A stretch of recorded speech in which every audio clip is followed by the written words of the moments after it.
Good morning. This is NTI Day 28 and the Vietnam War. This is where we'll stop with all the notes and everything like that. So this will get us through the last thing we need to cover for this year. All right, so the Vietnam War. I know you guys know about Vietnam, probably more than Korea, maybe not as much as World War II, but we're going to go pretty quickly through what happened. The conflict lasted about 30 years. America was involved for about 10 of those years. All right, so this is the longest war in U.S. history before the War on Terror. And it is the only war that we lost. Okay, we were not defeated, but we left, thus giving Vietnam victory. And it showed the American people that there was a limit to our power, okay, something we had not really experienced before. Okay, Vietnam had been a French colony before all of this, before World War II. And after World War II was over, France went back. The Japanese went in and took over, but France comes back and tries to take over again. But the Vietnamese fight the French off, and Vietnam asked for our help, but we gave our help to France. So that kind of angers them at America. And so what eventually happens is it splits between communist forces in the north and democratic forces in the south, just like Korea.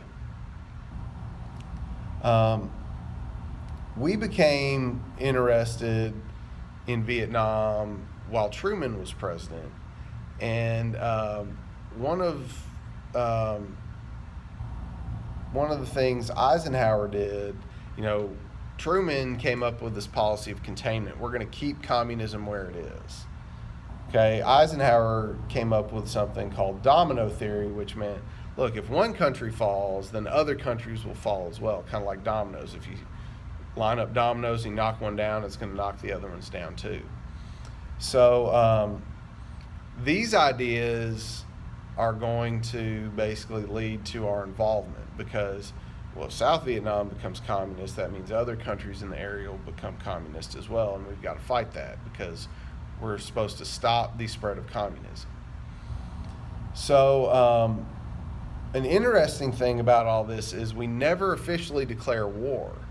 We're definitely at war fighting, but the government never declares war on Vietnam. What happens is we use this little event in the Gulf of Tonkin, which is off the coast of Vietnam, as reason to escalate and send more troops.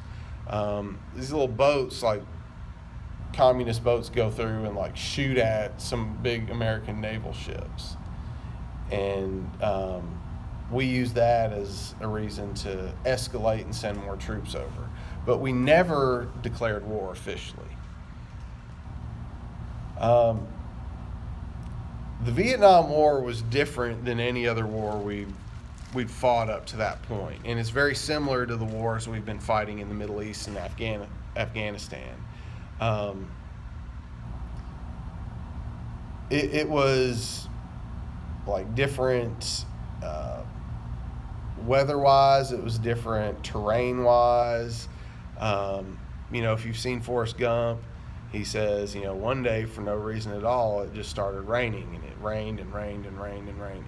That's what it was like. The enemy used landmines, booby traps, guerrilla warfare tactics, things like that, and didn't wear uniforms, so it was very hard for us to know who our enemy was and who were just regular Vietnamese. And the regular Vietnamese didn't want us there, so they weren't helpful. They didn't try to kill soldiers, but they weren't very helpful at all.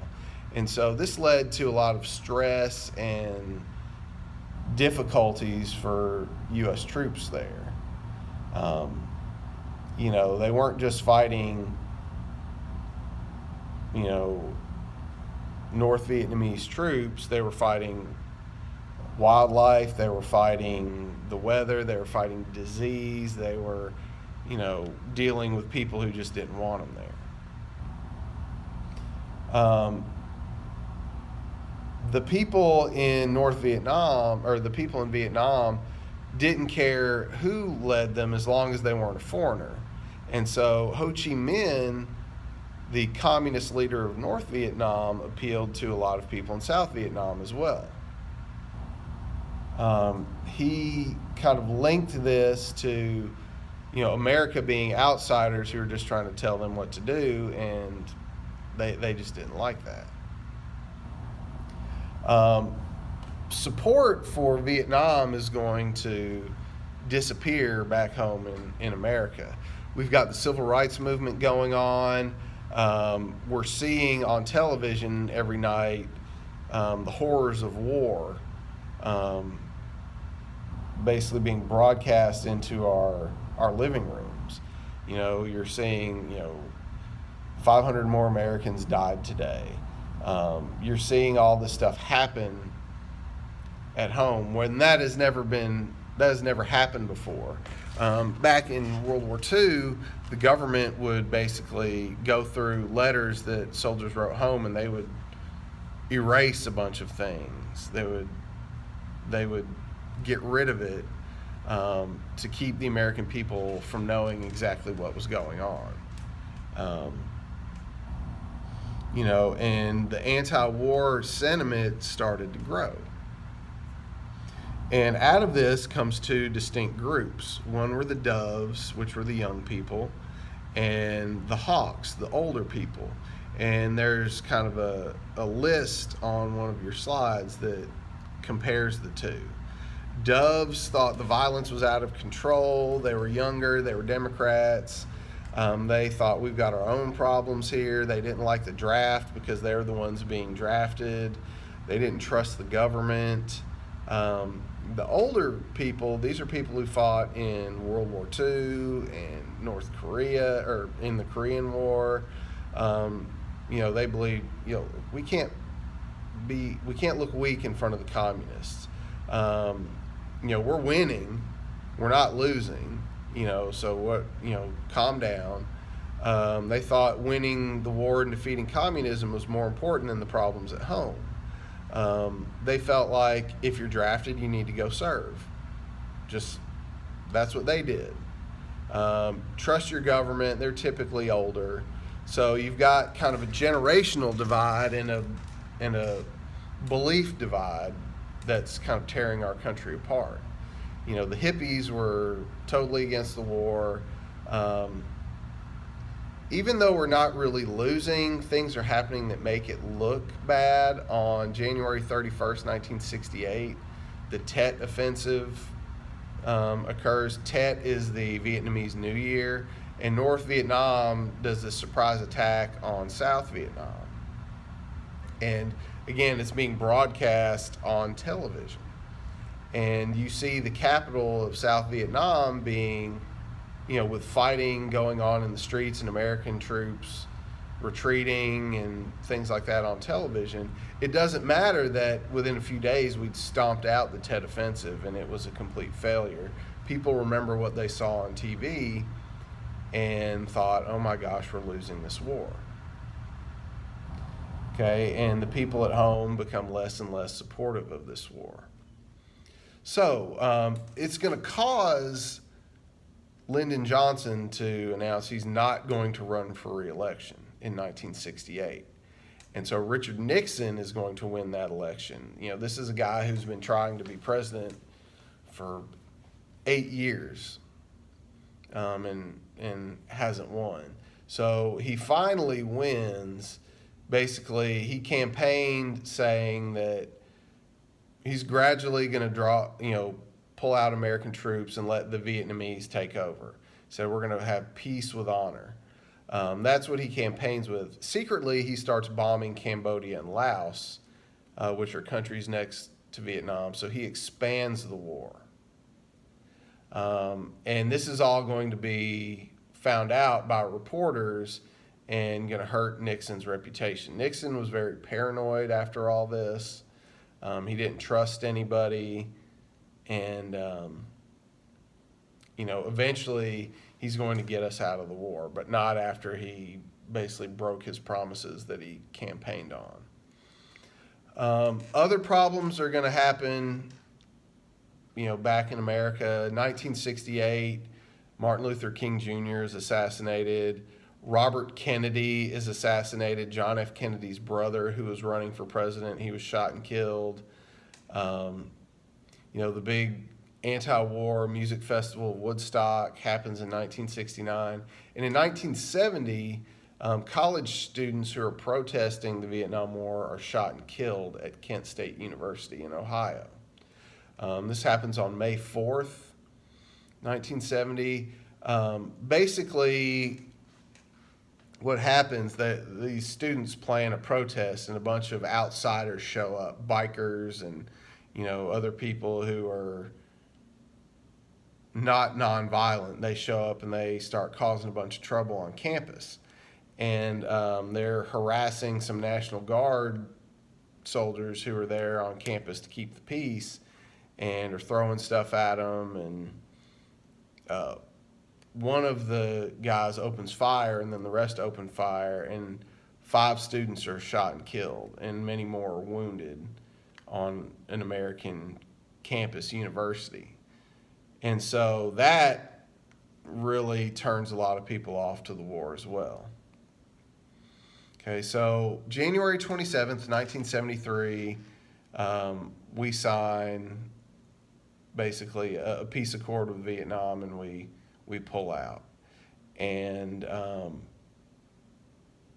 not, a year or two after that, North Vietnam invades the South and unites Vietnam. And communists go into Cambodia and other places. And today, Vietnam is still communist.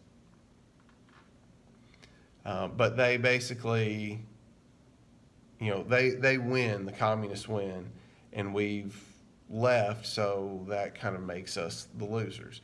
They didn't defeat us, and there's no way they would have ever defeated us if we had not lost support of the people at home. Okay, so some legacies of the war. It showed that we were not unbeatable.